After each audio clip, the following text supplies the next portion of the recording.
Can you go over the part about going slow up this? My question to the official after his race instructions was more begging to the rest of the pack not to drop me on the promenade going up this wall to the official race start. Hey cycling community, this is Steve Grusis the Cycling Greek. Usually when I do my voiceovers, I want to be talking all the time, not have a moment of silence. In this video, I'm going to do something different. I'm going to do the opposite. I'm going to interject the Mark Tucker YouTube channel style of voiceovers, where he has a lot of action and he just interjects comments every once in a while. The reason I'm going to do it in this video is because there's a lot of action and I'm sure I'm not going to be able to think of enough things to say. Comment below after the video and let me know how this works out. I'm actually going to do a lot of talking on the way to the race start because once the race starts there's a lot of action that takes off right from the beginning. By my own definition, when the elevation to distance ratio exceeds 1,000 feet for every 10 miles of distance covered, then I consider that a mountainous course. This is a 5-lap, 4.5 mile per lap race, 22.5 miles, so that would mean to hit that mountainous definition, that would be 22,500 feet. This course has 700 feet for climbing, so that's 3,500 feet. This was very mountainous. You'll notice in the title of this video I included the word brutal. The reason why it was brutal to me is because my form has increased. And it's actually increased more than I would have imagined. So that increase in form means I'm staying with the heavy hitters a lot longer, which means I'm going harder a lot longer, and that's where the brutal factor came in. Now the heavy hitters, we have 10 people in this race, and most of these guys are considered the cream of the crop in the 65 plus age group in this racing district. There are 2 more out there that I haven't seen race this year, that raced last year. One was actually the district crit champion, and the other one is a teammate of Frank's that I'll be talking about in a minute, and he is a past national champion. Let's talk about some of the people that did show up. Now the 2 people who I have my money on to place first and second in this race are going to be Frank Winters. He is the current mountain bike national champion in the 65 plus age group, and he recently came back from the Tour de Gila, in which he won the 60 plus category. And for those of you not familiar, it is a 5-day stage race in New Mexico that starts out around I think 5,000 feet. Now this course is about 1,700 feet. And I could feel it when I was warming up a little bit, but then I got used to it, and so then I was fine after that. I don't think it ever really affected me. Robert Anderson is the other person. I remember the years back when he was on that Masters team where you had to qualify by being a national champion or a past national champion. Anyways, that's the way it seemed to me. We also have 4 members from the Body Concepts team, the only big team out here. That includes Cat 2 Kevin and my buddy Bob, and another very good climber, Matt. And the guy on the left there on Sierra Nevada, that's Robert Montague. He beat me at Copperopolis. You heard the whistle, we're off now. Frank is the first to attack right off the bat. Robert gets on his wheel, and so I'm on Robert's wheel, and I want to make sure that I'm going to stay with whoever's in the front or toward the front in case there's a split. Now you see there's a split back there, but it's not going to stay. I think some of them were just caught off guard, and a couple of those people back there, friends of mine of course, have this is their first race of the season, and this is a tough first race to be in. For those of you that are regular viewers to my channel, you may remember that I did this race last year, and it was the last race of the season, and it was titled something like One Race Too Long. I actually barely made it past the promenade, and after the start when I accelerated, I had no legs, and I figured, I should have stopped before I came to this race. Characteristically, this course is not a course that's made for me. It takes me about 3.5 hours, 3.25 hours to get to the course. So I decided to do Motel 6 thing and came the night before. I consider this an important race for me. I knew from the consistent training I've been doing and the training plan that I had that my form had increased. This was a test for me to see how I stacked up against the cream of the crop. Now, we're having my buddy Brian. He's going to the front, and unfortunately, he stays at the front for quite a while. If Brian didn't go to the front, more than likely Frank would still be pulling up there and using his energy. Another factor is that this is Brian's first race of the year, and this is a tough course like I was talking about before, and Brian's typically not a climber. Job 1 for him is conserve his energy, stay with the pack as long as he can. Let me just take a moment and acknowledge that we're almost 5 minutes into the video and I haven't stopped talking yet. I will soon. After the race, I had my typical sardine sandwich, got ready, and had a 3.5-hour drive home. That included a gas stop and a much-needed foot-long Subway double meat sandwich. I was surprised when I got home that I didn't have any car legs. Back to the action on the screen. Brian is still in the front pulling. This part of the course is somewhere between a false flat and a very low-grade climb. On the right, Cat 2 Kevin is attacking. The reason he's attacking is that in a little bit we're going to take a sharp right turn, then we're going to go up a wall. And that wall's going to hurt. Always hurts me. Most everyone is familiar with the course, so they know what's happening. They know they got to get up there. There's a bit of a gap now between me and Robert, and between Robert and the next person. I'm hoping that I can get up there. I think I can, but you never know. Don't want to lose the race at this point. I certainly don't want those guys ahead of me to hit the descent without me on their wheel. Now, you'll notice in the back that there's a split in the rear view camera in the upper right hand corner. I believe that's my buddy Bob back there, but in back of him there's quite a gap to the others. This could be where the pack gets whittled down. I'm not sure. But see, this is the reason why I stay toward the front, in case there's a split, because right now I'd have to be doing a lot of work to catch up to everyone else, if we were able to catch up. I haven't even completed one lap yet, and I've put out a lot of power. So I have to make sure that I only use power when I really need to use it. As it turns out, we become Grupo Compacto again. This momentary lull we're experiencing now is just that, momentary.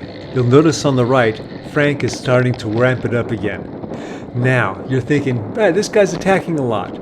For those of you that don't know him, he is a time trialing specialist. At least that's the way it seems to me. He can just go to the front and go, go, go. I remember last year on the flats at the District Road Race Championship, he rode me off his wheel. Now that may not be saying much, but that's saying something. From the left side, my buddy Bob Gorman puts an attack. There is no rest for the weary on this course. Bob is really starting to punch it. He's trying to wear out Frank. Now you'll notice that the other person of the two people that I think will come in first and second in this race has just been sitting on and not doing much of anything. That's Robert Anderson. He's the one with the predominantly charcoal gray kit. Let's now take a moment to talk about my drive. On my travels to and from the race, I finished listening to the audiobook called The Midlife Cyclist. I was turned on to this book by a subscriber who probably was listening to something stupid I was doing in the race and decided, this guy needs to listen to this book.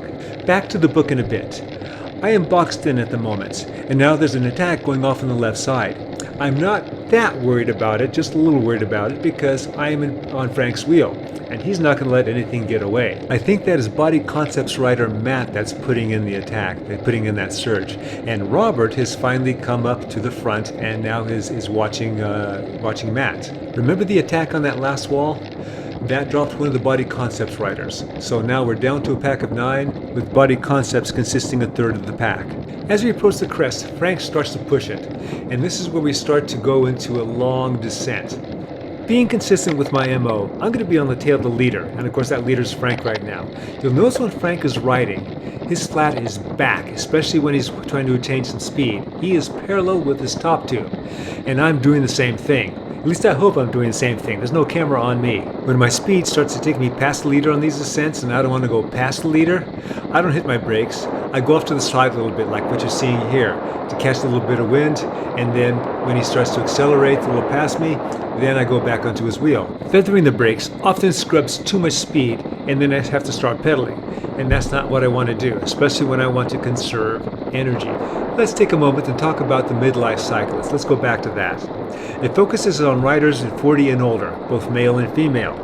It talks not only about the body, including the heart, which is near and dear to my heart, so to speak, but it also talks about mechanics. It talks about frame materials. It also goes over the effects of consistent fatigue and overtraining. Quite an interesting book.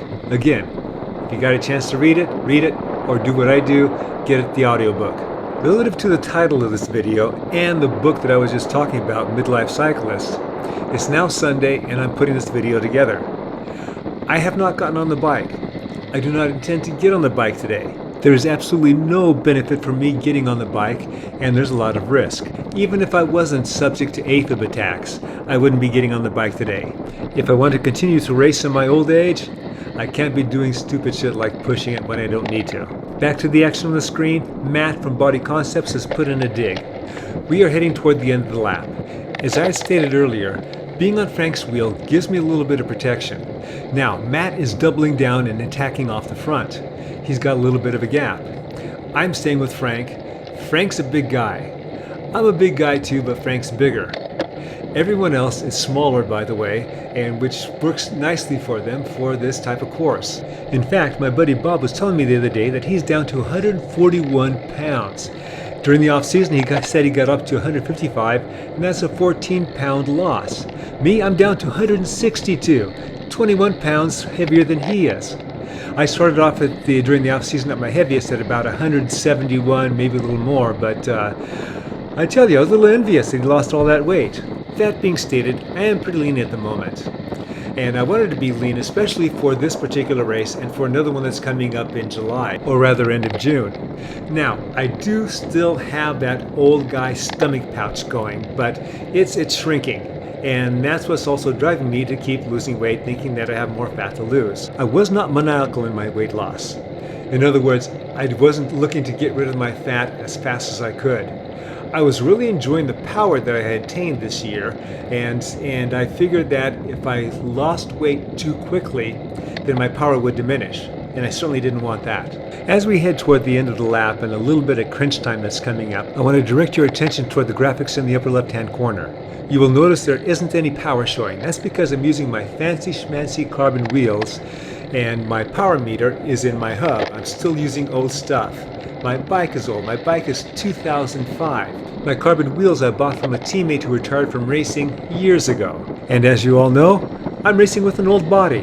Looking at the rear camera insert on the right, this is another example of why I stick with whoever's in the front. Those in back of me, and looks like it's Bob Montague, is having to pedal while I am just coasting. We just passed the 1K to go sign, which starts the stepped climb to the eventual finish line. Cat 2 Kevin came off of Montague's wheel, and he's putting a dig in himself. As Frank backs off a bit, I switch over to Cat 2 Kevin's wheel. I've got to follow whoever's at the front. I quickly start to notice, or rather it seems to me, that Cat 2 Kevin is not maintaining his pace. I then look over and see Frank is starting to pick up his pace. So I switch over to Frank's wheel. Back to the graphics in the upper left-hand corner. My heart rate's at about 153. It never went above 155 in this race, at least not that I noticed initially. Maybe I'll see something as I process this video. My max heart rate from last year was 164. Now, I don't think it's going to drop 9 points in 1 year, but anyway, I'm just logging this data. What we may be witnessing right now is my first sign of weakness. I had to give up connection to Frank's wheel. Now, Cat 2 Kevin went up there, and so now I've gotten on Cat 2 Kevin's wheel, and everything is fine right now. I did not notice this at the time because I'm trying to stay on these guys' wheels, but now that I'm putting this video together, there's a gap behind us. Robert's putting a big dig to get up to us, and he does a great job doing that, which opens up a bigger gap to the next set of riders. And those seem to be, surprisingly, Robert Anderson, and it looks like my buddy Bob is right on his wheel. We now have a little bit of a respite. We have a little bit of a descent, and then we're going to start the final climb to the finish line. This will give most of the others who are disconnected a chance to reconnect with us.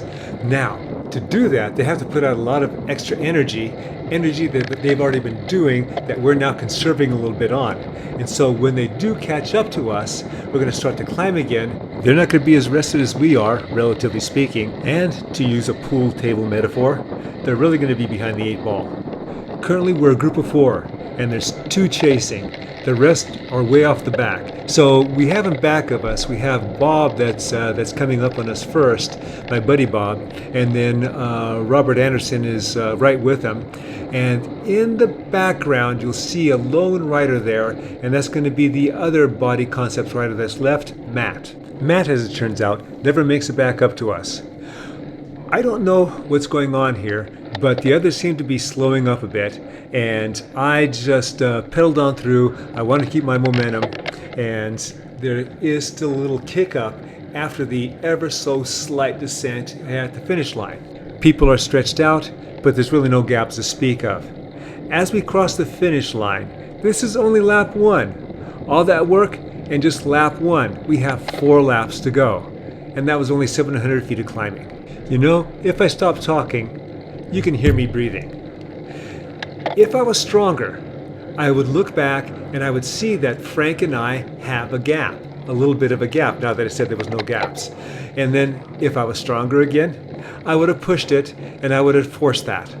And that could have been my ticket. Okay, that's a lot of wishful thinking right there. My heart rate has slowly built up to 158, so maybe that's why I'm slowing up just a bit, let some people go in front of me, just to give myself a little bit of a rest, and I'll get on their wheels. You can see the road is still going up. When it crests over, then we'll hit that intersection where our actual race started.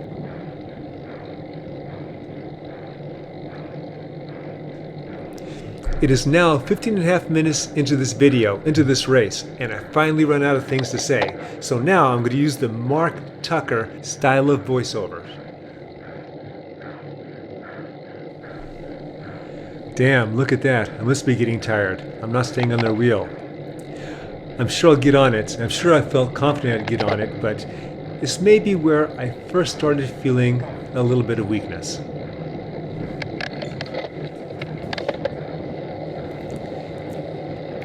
In my training, I've been working on end of race strength. On Tuesdays, I'd ride about 19 miles to go meet a couple teammates, and then we'd have some very frisky fun after that. And that would last for about 20 plus miles, and then I'd ride 19 miles back home. And then when I'm riding back home on that last 19 miles, I'd be pushing it. Okay, so now we're actually into the second lap officially, even though I was calling the finish line the end of lap. And we have a group of 6.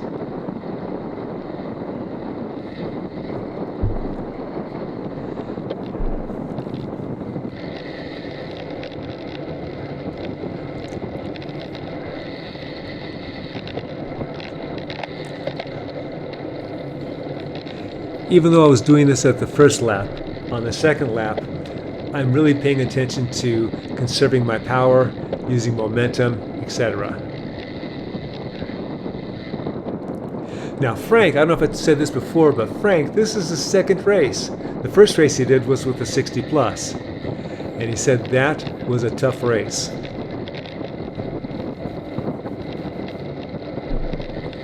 And that just solidifies why I didn't want to do 2 races in one day with this particular course.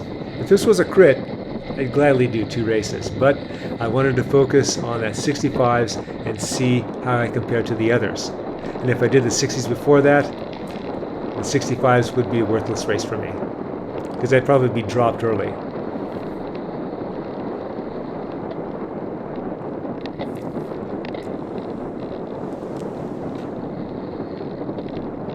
Okay, they're fanning out a bit, they're slowing up a bit, and I guess I was feeling good. So, for whatever reason, I put in an attack.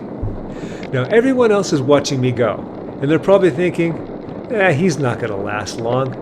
We'll catch him. So I'm looking back all this time. I haven't switched to my GoPro the camera yet, so we're just looking at the Garmin that's strictly off the front. And I'm seeing I have a gap there and that these guys are just letting me go. And I know they're letting me go for now. Now I'm starting to think, actually I'm starting to think as I'm putting on this video, so as I'm processing this video, not at the moment, because at the moment I'm going as hard as I can, relatively speaking, but I'm starting to think, who's going to start to chase? Whoever's going to chase is going to be toying other people. Now, remember, there's 2 body concepts. So one of the body concepts has to sacrifice himself, logically speaking, for the other body concept. So my guess is that my buddy Bob will have to sacrifice himself for Cat 2 Kevin. I'm getting pretty tired now, and so I'm thinking, I'm not going to be able to do this for another 4 laps. So if I can just get to the top of this wall before they catch me, then I consider that a win. And I'm looking back, and there's still quite a bit of distance, so I think I'm going to do it. I'm just trying to keep myself even right now. My heart rate's at about 100. Oh, there it is, 155. So I'm not watching my heart rate on my computer. I'm just seeing it right now, what's happening. So I'm kind of going by feel. and I see they're slowly coming up on me. Now, I'm close enough so they're not necessarily motivated to get on my wheel right away because we know we have a descent coming. And I'm not looking to try and push things to get away, but I just tuck myself in and then let momentum carry me for the sole purpose of recovery. And I still have a bit of a gap to the others, so it's going to be a while before they roll in. So unless they elect to attack as soon as they make contact with me going up the small climb, I should be fine. And there's an attack. So now I'm having to put in some watts to stay with them, and I seem to be doing a pretty good job with that. So there's no danger for me, and the others are not motivated to keep it going.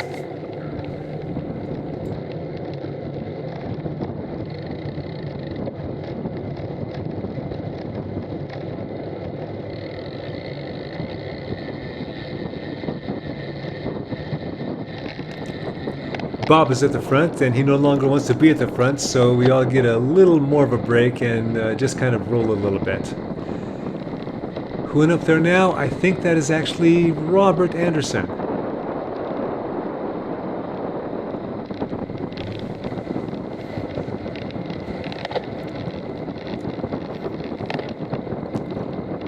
It's interesting, even though that my MO is to ride with the, right in back of the whoever's in the front. Well, which I'm kind of doing now. I wasn't doing that before, so maybe because Frank wasn't up there. And again, that is a big body to be behind. A lot of windbreak for me.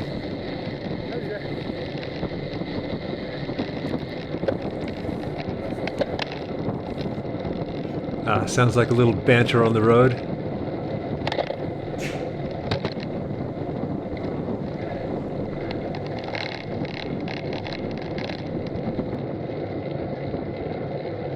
You'll notice the perspective has just changed, and also the data in the upper left-hand corner has gone away. I switched from my Garmin Verb camera that's on my handlebars to my GoPro that's on my helmet. That way I can better pick up any conversation or anything that I say to any other rider, or pick up my heavy breathing.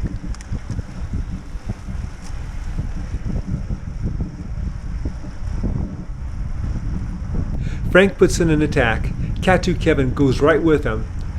Montague goes up to Kevin's wheel, and then I get onto Montague's, as you see. I think I'm starting to feel a little weak here. And I think I was thinking during the race that I'm starting to feel a little weak here. But opportunity, I get back up there, and so now we are cruising down. I'm not going with Kevin. I got the bigger wheel with Frank.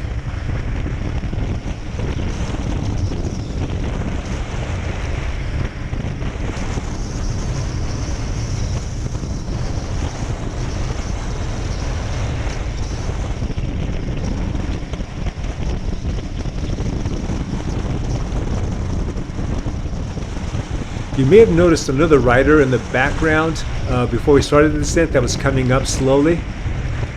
That was Matt. He was doing yeoman's work and almost connected with us.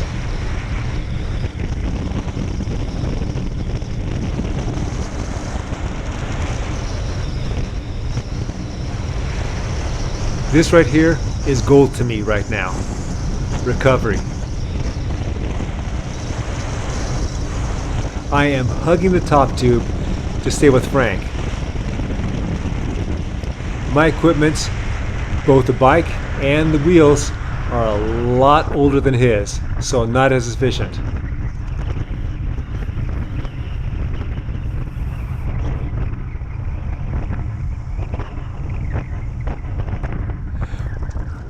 Montague actually does a good move to try and get up to him in case they were able to establish a two-man break.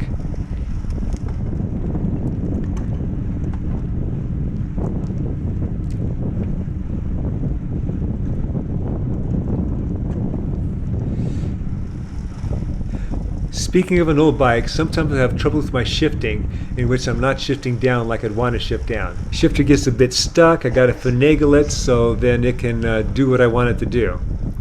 There was one climb where I was going up in a bigger gear than I wanted to go up, and I was doing that standing. We were punching it, and man, I was just using a lot of power, and this was on the second lap. This could have been it right here, it could be another climb that's coming up very soon.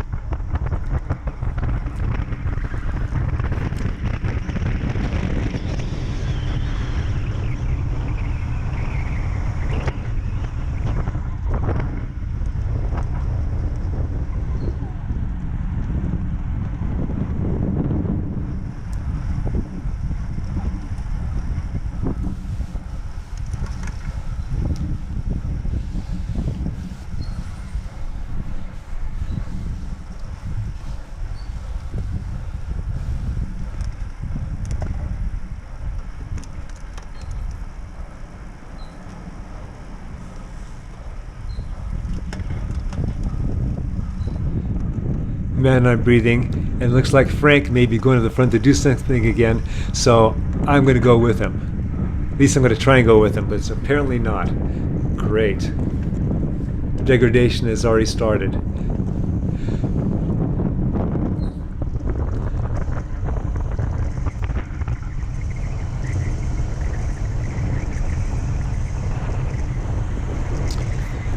If you look on the right of the road, that's the 1K to go sign.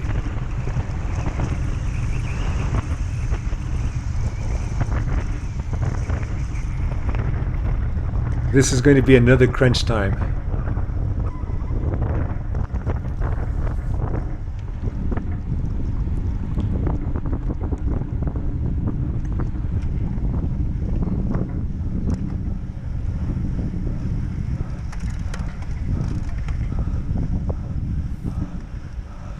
That's the guy I want to be on.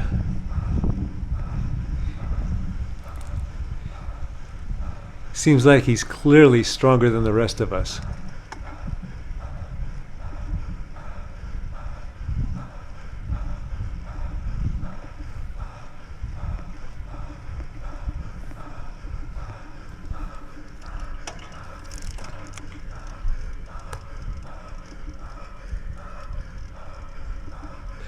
Okay, this is where that decision point comes. I've spoken about it before in other videos, where you think you're dead, but you're really not dead, and it's really a choice to go on.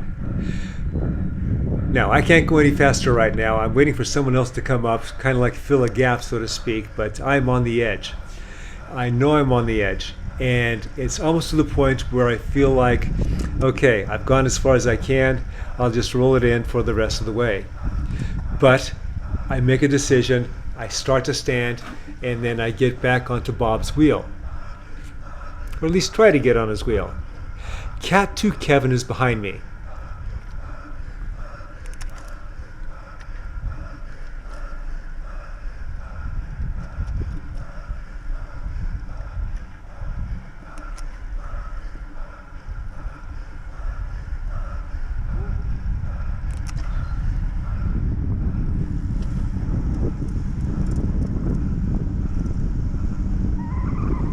Now I'm in that position I talked about in the last lap. I have to put a lot of energy in to catch up to these guys before we start the next climb. 200 meters to go. And remember, when you hit the finish line, you still have more climbing to do to actually start the next lap. Here, decision point again. I'm punching it, punching it as much as I can.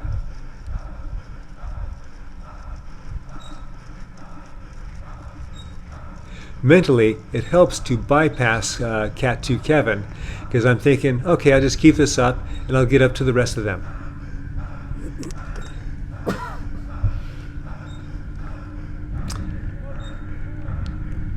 But right now, that's just a happy thought. It's kind of like those old Mario video games, where you have the bananas that are showing how much energy that you have, and you gain, you lose energy, and that's literally what's going on with me. We have this other group that's passing us, and I'm thinking, geez, if I was strong enough, I could just go on their wheels, even though that wouldn't be in the rules. But, there they go. It doesn't matter. And I'm thinking, maybe I can stick with Kevin, and we can do what we can, and maybe reconnect. So that's what I'm doing now. Another decision point. I was on the edge. I maybe picked up another banana of energy, and now I'm trying to get onto his wheel.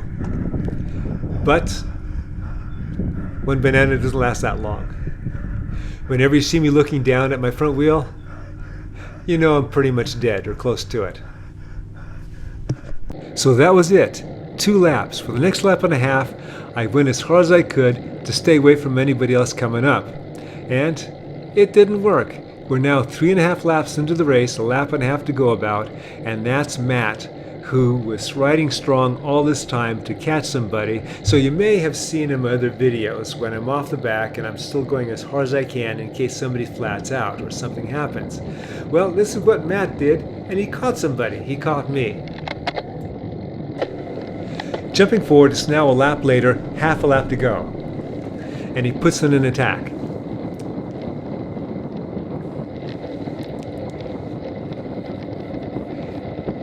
Even though I was really sucking earlier, this is not a problem for me, so I'm sticking with him. Things are still good. He's thinking he's going to beat me at the end in the sprint, and I'm thinking I'm going to do the same. Again, jumping forward to the next little riser, Matt puts in another attack. Now my shifting is screwing on me. I needed to downshift a little to be able to get on his wheel, and it took a while to finagle it to get in there. That in combination with me feeling a little bit weak at that point, he now has a gap. I'm thinking, actually not thinking, I'm hoping that he can slow up a bit and then I'll catch up to him, but you know, it just doesn't turn out that way. I'm chasing him the whole way. He's putting in a little more time, little by little, and he gets me. So this was actually the only negative part of the race for me. I was ecstatic with how I did today. Good on Matt for putting on that move and to be able to sustain it. So now, let's jump to the finish. The whole time I was chasing Matt, I was looking behind me. I didn't have a lot of legs. Oh man. Finally made it.